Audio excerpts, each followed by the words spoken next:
आपने बजट 2023-24 पे मुझे बोलने का मौका दिया, इसके लिए आपका आभार। राजस्थान के यशस्वी मुख्यमंत्री आदरणीय अशोक गहलोत साहब ने राज्य का ये 5वां बजट और शानदार बजट पेश किया, उसके लिए मैं उनका आभार भी प्रकट करता हूं और उनका धन्यवाद भी देता हूं। काफ़ी समय से पक्ष और विपक्ष के लोगों ने इस बजट के ऊपर अपनी अपनी राय प्रस्तुत कर रहे हैं, लेकिन मूल रूप से इस प्रदेश की जनता को जो माननीय मुख्यमंत्री जी ने सभी वर्गों को ध्यान में रखते हुए इस बजट का जो यहाँ पे प्रस्तुत किया, निश्चित रूप से इस बजट से आने वाले समय में सभी वर्गों को बहुत बड़ा लाभ भी मिलेगा, संबल भी मिलेगा और उससे उनको इस प्रदेश को आगे बढ़ाने में और राजस्थान को मॉडल स्टेट बनाने में मदद मिलेगी, ये मैं समझता हूँ। हमारे विपक्ष के साथी इस बजट की आलोचना भी करते हैं और सरकार से मांग भी करते हैं, लेकिन मैं ये समझता हूं कि वो कहते हैं कोई काम नहीं हुआ। मैं इसलिए कह सकता हूं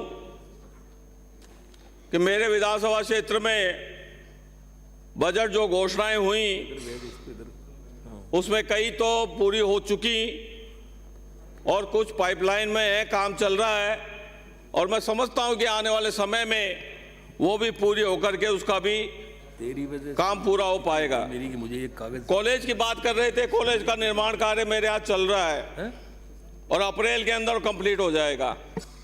सड़कों का काम चल रहा है, पेयजल का काम चल रहा है। मेरे यहाँ जो पिछली बार सीएससी खुली, जमीन का अलॉटमेंट हो गया मेरे यहाँ। ये काम का दिखते नहीं है कि आम जनता को सब दिख रहा है। आज इलाके के अंदर आप कहीं भी चले जाइए, आप पूछ लीजिए विकास का काम। आज आम जनता ये कहती है कि राजस्थान में कांग्रेसी सरकार, अशोक गहलोत की सरकार ने पिछले मेरे विधानसभा क्षेत्र में जो 15 साल में काम नहीं हुआ, इस 4 साल के कार्यकाल में क्षेत्र की जनता इस बात को मानती है और कहती है। लेकिन आप तो हुए हुए काम को भी नहीं बताते हैं। आपने तो घी, दूध, दही इस पर टैक्स लगा दिया, उसकी बात ही नहीं करेंगे। आपने जो वादे किए उसकी बात ही नहीं करेंगे। लेकिन माननीय मुख्यमंत्री जी चिरंजीवी योजना का जो प्रारूप बढ़ा करके 25 लाख किया, एक्सीडेंटल बीमा उसमें 10 लाख कर दिया, ऐसी कई चीजें इस बजट के अंदर आपको मैं बोलूंगा तो लंबा समय मिलेगा, समय मेरे पास कम है।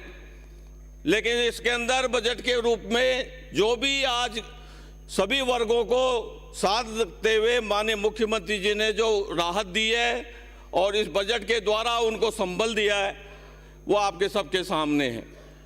मैं इतना ही कह सकता हूं, माननीय मुख्यमंत्री जी को रिक्वेस्ट करूंगा कि जो एक्सीडेंटल बीमा है उसमें कुछ दुर्घटनाएं शामिल नहीं है, उसको भी शामिल करेंगे तो निश्चित रूप से उन लोगों को भी राहत मिलेगी।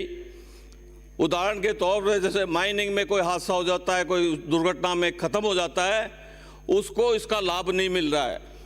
मेरे यहाँ एक दुर्घटना हुई थी, उसके अंदर उस व्यक्ति को इस चिरंजीवी योजना का लाभ नहीं मिल पाया। तो मैं माननीय मुख्यमंत्री जी से आग्रह करूंगा कि इसके अंदर और भी जो दुर्घटनाएं होती हैं उसको भी शामिल करें, जिससे उन लोगों को भी इस योजना का लाभ मिल सके। साथ ही मैं इतना जरूर कहना चाहूँगा कि हर क्षेत्र में माननीय मुख्यमंत्री जी ने काम किया है, सरकार ने काम किया है।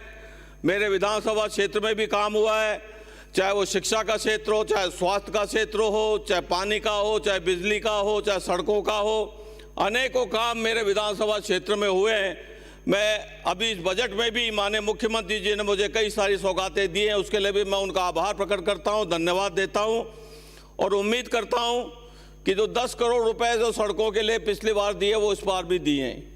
लेकिन मैं एक मांग जरूर रखता हूं आप सबकी तरफ से, शायद आप भी सहमत होंगे कि जो हमारी सरकारी क्षेत्र की जो स्कूलें हैं उनकी स्थिति खराब है। तो 10 करोड़ रुपए का प्रावधान उन स्कूलों के पुनर्निर्माण के लिए भी रखे तो मैं समझता हूं बहुत बड़ा काम हो पाएगा। स्कूलों की हालत बड़ी खराब है, कई कमरे चूर हैं, कई कमरे कम है, चार दीवारी नहीं है, बहुत हालत खराब है सरकारी क्षेत्र की संस्थाओं का, क्योंकि समसा के माध्यम से इतना पैसा नहीं आता है कि इस स्कूलों का हम पुनर्निर्माण कर सकें। और जो सरकारी क्षेत्र की संस्थाओं में जो हमारे बच्चे और बच्चियां पढ़ते हैं वो अभाव में पढ़ते हैं। मैंने अपने विधायक को उससे काफ़ी पैसा दे करके ठीक कराई है स्कूलों को, लेकिन उनको देख करके मुझे थोड़ी तकलीफ हो रही है। और ख़ास तौर से हमारे बच्चों का मामला है, और ये स्कूलें अगर अच्छी बन के तैयार होंगी और मॉडल स्कूल के रूप में तैयार होंगी तो मैं समझता हूँ ये स्टेट के अंदर एक बहुत बड़ा मैसेज जाएगा कि राजस्थान की सरकार ने इन स्कूलों के पुनर्निर्माण के लिए भी अलग से बजट दिया।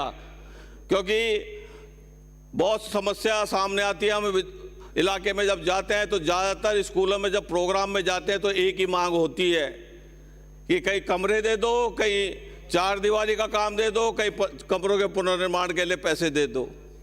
हमने दिए भी हैं, लेकिन संस्थाएं इतनी हैं कि हम हमारे बजट में से पूरा काम नहीं कर सकते। लेकिन 10 करोड़ रुपए अगर मिलेंगे तो काफ़ी संस्थाओं को हम सुधार सकेंगे और अच्छी बना सकेंगे।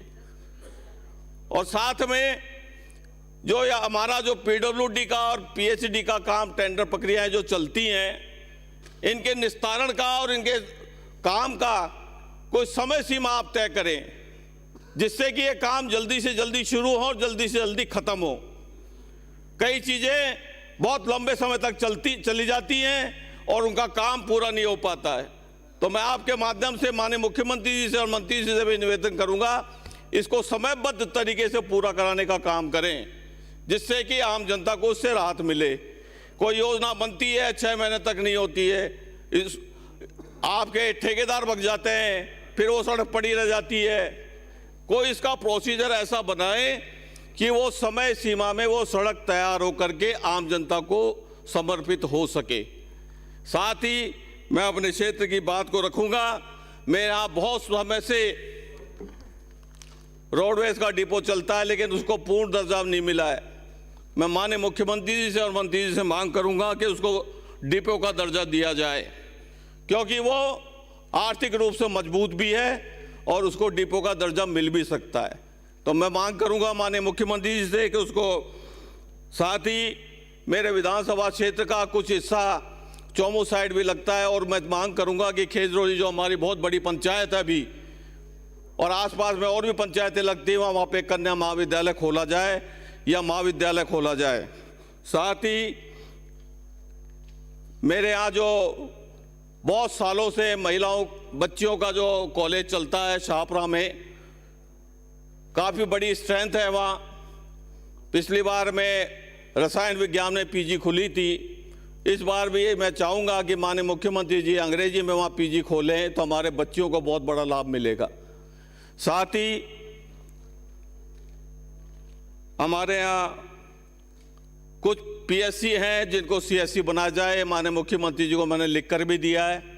साथ ही जो पीएससी हैं उनको सीएससी बनाई जाए, ये भी मैंने उनको लिख करके दिया है। साथ ही इतनी मांग और करूंगा कि